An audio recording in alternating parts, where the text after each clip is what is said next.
აფხაზეთიდან დევნილ 720 ოჯახს ქუთაისში ნიკიას ქუჩაზე ახალაშენებულ საცხოვრებელ კომპლექსში სრულიად გარემონტებული ახალი ბინები გადაეცა. დევნილ ოჯახებს ბინები საქართველოს პრემიერ-მინისტრმა ირაკლი კობახიძემ და საქართველოს ოკუპირებული ტერიტორიებიდან დევნილთა შრომის ჯანმრთელობისა და სოციალური დაცვის მინისტრმა მიხეილ სარჯველაძემ გადასცეს. როგორც პრემიერმა აღნიშნა, ხელისუფლებისთვის აფხაზეთიდან დევნილი მოსახლეობისთვის ღირსეული პირობების შექმნა ერთ-ერთი მთავარი პრიორიტეტია, თუმცა უმთავრეს მიზანს აფხაზეთში დაბრუნება წარმოადგენს. პროექტები, რომლებიც დღეს მიმდინარეობს, თავისი მასშტაბით არის უპრეცედენტო. ერთდროულად 5 ქალაქში, გარდა ქუთაისისა, თბილისში, რუსთავში, ზუგდიდში და ბორჯომში ათასობით ოჯახისთვის შენდება ახალი საცხოვრებელი. ამ ყველაფრის ჩამორი ბიუჯეტი შეადგენს 600 მილიონ ლარს და მეთანხმებით, რომ უპრეცედენტო თანხები იხარჯება იმისათვის, რომ ჩვენ შევძლოთ დევნილებისთვის ღირსეული საცხოვრებლის გადაცემა. ასევე თქვენ როგორც მოგეხსენება, წარმატებით ხორციელდება სოფლასახლის პროექტიც, რომლის ფარგლებში 12000-ზე მეტმა ოჯახმა უკვე შეიძინა საკუთარი სახლი ეზოთი და მიწის ნაკვეთით. ეს არის მნიშვნელოვანი პროექტი, რომელიც ახალი მშენებლობების პარალელურად გვეხმარება ჩვენ განსახლების პოლიტიკის სწორად წარმართვაში. კიდევ ერთხელ მინდა მოგილოცოთ ყველას დღევანდელი დღე.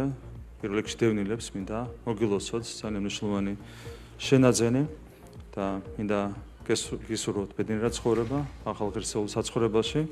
თუმცა ჩვენი მთავარი მიზანი ეს არ არის, ჩვენი მთავარი მიზანია, რა თქმა უნდა, დაბრუნება აფხაზეთში, ჩვენი ქვეყნის გამთლიანება და ყველას მინდა გისურვოთ საბოლოოდ აფხაზეთში დაბრუნება და იქ ბედნიერად ცხოვრება თქვენს ოჯახებთან ერთად. 720 დევნილ ოჯახზე გათვლილი 3 კორპუსის სამშენებლო და სარემონტო სამუშაოების ღირებულებამ 77 მილიონ 347,872 ლარი შეადგინა. გარე ინფრასტრუქტურული სამუშაოებისთვის ბიუჯეტიდან 2 მილიონ 940,000 ლარი გამოიყო.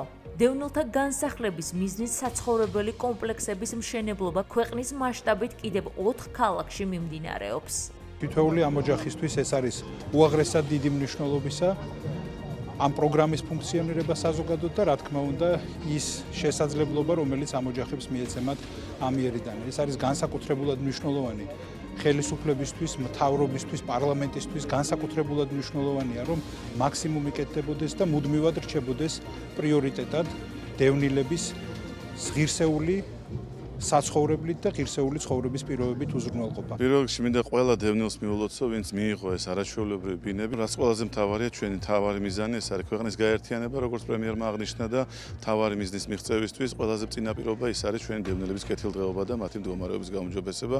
ამისთვის სახელმწიფო ყველაფერს გააკეთებს.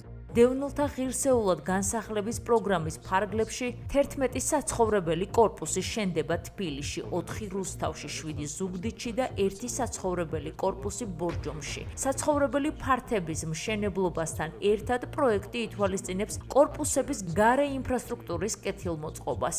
დასრულდა რამოდენიმე წლიანი ლოდინი, ძალიან გახარებულები ვართ. უღრმესი მადლობა დევნილთა სამინისტროს. რამოდენიმე წელი ველოდით, დაახლოებით 7 წელი და მანამდე ცხოვრობდით ნათესავთან. და ძალიან გახარებულები ვართ, რა ვიცი, ერთი სული მაქვს, როდის შევაღებთ ჩვენი ბინის კარებს. უღრმესი მადლობა დევნილთა სამინისტროს. ბევრი წელი ველოდებოდით ბინას და ძალიან ბედნიერები ვართ.